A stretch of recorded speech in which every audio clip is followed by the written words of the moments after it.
by using the phrase "eat my ass."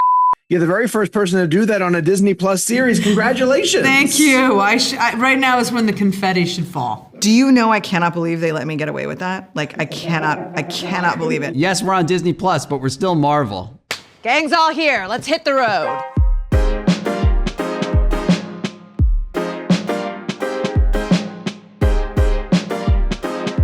Kathryn, where would you have put a Stan Lee cameo in Agatha All Along if you could have? A Stanley cameo? Mm-hmm. Stanley. Oh, it would have been amazing if he was in my house as one of the old portraits and his eyes just followed us everywhere up and down the stairs. God, That'd be great. See? That's perfect. Yep. That would have been ideal. Yep. Why did I think of that just now? Yeah. See, this is the story of my life. What's that? It's that I just come up, it's in the can. Right. Why wasn't I coming up with it then? That's okay. That's what fan fiction is for. It's true. Where would you have put a Stan Lee cameo in Agatha All Along? Oh gosh. I mean, like, just like, behind one of the trees, boop. Like, I don't know. I would have to really give that some thought. Oh my gosh, what a great question. Perhaps a weary Westview resident who, just like the rest of our Westview folks, is a little taken aback and exhausted by all the strange happenings that seem to take place in their town. Was it you who told Patti that she was pitchy after she performed her song? It was my character. I would never call Patti pitchy. You wouldn't dare. You're bound. And you need a chemical peel. I have musical theater friends who are like, I would die if I had to even just deliver that. I mean, Patti's so fun to play with. She's like such a team player, so supportive, and like being able to sing with her is quite amazing. But she was like part of the group. She wasn't trying to like upstage anybody at all. The first thing we did was perform the song. Hold on. As a group. Yeah, that was the first group scene we did. Darkest hour, wake thy power. And was that good to sort of get all that out of the way and sort of knock the dust off? Yeah, it was a perfect way to start because I think it really bonded us in the room when we were doing that. Jac, if you could have kept one of the fake titles, is there one in particular that you loved?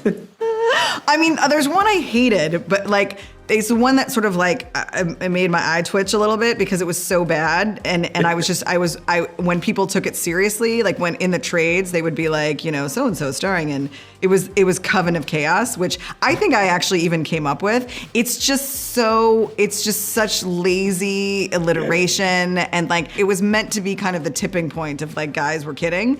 Yeah, that one I really hated. Yeah, like Darkhold Diaries, I loved because it was so stupid. Like, I just was like, that's absurd. And I love it. Do you pay attention to any of that stuff on the message boards? Do you track that stuff? Do you have answers for people who are going to pepper you with these types of questions? Oh, I mean, I have all the answers, which is why it's great to look at them. No, I try and not look at that sort of stuff because I feel like once you go down that rabbit hole, you'll always end up finding things that you don't want to see. I find it really great that like the Marvel fans care so much about the series and have such great theories. I think that's what like keeps the fandom alive, and it's really fun to, have secrets that you can't tell people, but to look at what people think it might be. Do you like to read all that stuff, or sort of leave that to the internet? Yeah, because I'm also one of them. I've been a fan of the MCU for years, and so to be involved with a show like this is a literal dream. And yes, I am looking a little bit on the boards to see what people are saying, what their theories are, and it's very funny. No one knows what's happening. There's a lot of guesses, but I'm very pleased that no one's hitting the nail on the head yet.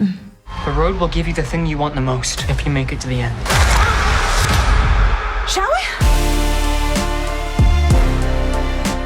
I learned during the press conference of how many of these sets were practical and built and ready for you guys to walk onto. What was the one that sort of blew your mind the most of when you got onto it? You were like, I can't believe how much effort went into building this. The Witch's Road. I think everyone's been saying that, but it's like there was like 200 trees or something on that set, and every single one had been designed and made differently by someone else, and like they were all like their roots went different ways, and there were different styles of tree, and it was like the biggest, most amazing set. The leaves were incredible, and they'd be able to like move different parts of it to make it look like a different part of the road. Because we do a lot of walking scenes, and it's a big set, but it's not big enough to continually go. Yeah.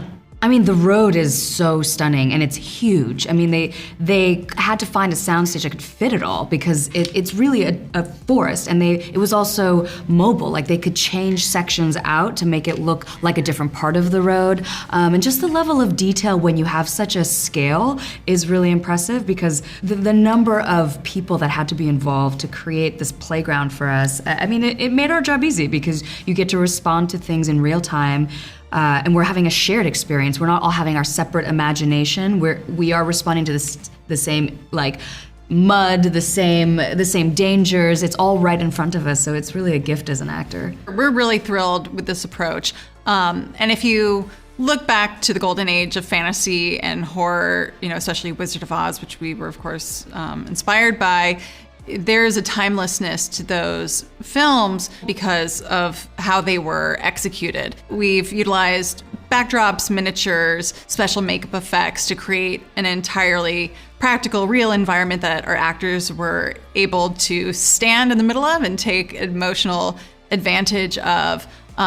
So we're really excited for that enthusiasm that really galvanized the whole cast and crew to be felt on the other side of the screen. There's some dialogue from Wizard of Oz in the first episode, isn't there, too?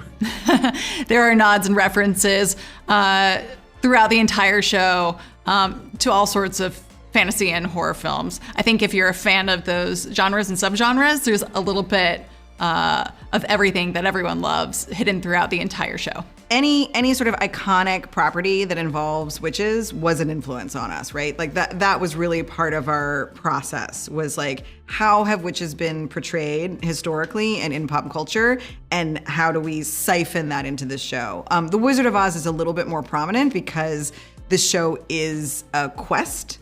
And they are on a road.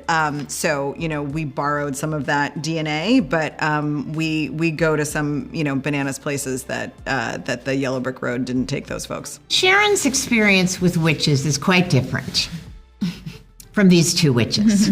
Sure. So, I don't know that I paid that much attention, really, quite honestly. I gave everything I had into the character of Sharon, who just kind of doesn't know a whole lot, and she's just looking to make a friend. And, it's very simple, very simple. Where's our green witch? Oh, I know who it is. A party? I'm going to grab my purse. I mean, like, I grew up with Bewitched and I mean, I've loved witches, but I haven't particularly thought of them as evil. Right. But when you get a good one, like I think Angelina Jolie is kind of a very special witch, and she scares the bejesus out of me. And I think that in this, there's some of that, which I just love. And I think Kathryn Hahn walks such a fine line between the bewitched witch and the Angelina Jolie witch. She walks a really fine line. Do you think that Wanda Maximoff ever walked the witch's road? Is that ever part of her journey? Let me see how gracefully I can sidestep this. I flat out can't answer that question. Fair enough. I think I saw what everyone else saw after the Multiverse of Madness. Seems like Wanda was very much taken off the table after her dealings with the Darkhold. So definitely this show is all about Agatha and her history. So fans will be delighted to learn more about her. I think that Agatha is a crucial chapter in the Wanda mythology. It's an Agatha show, but it is it's if you're a fan of Wanda, you're gonna enjoy this step down the road. I want my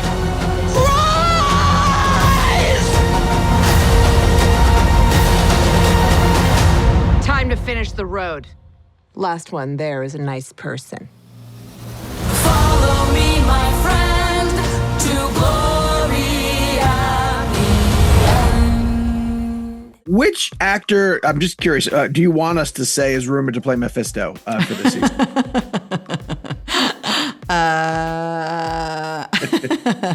Gene Kelly.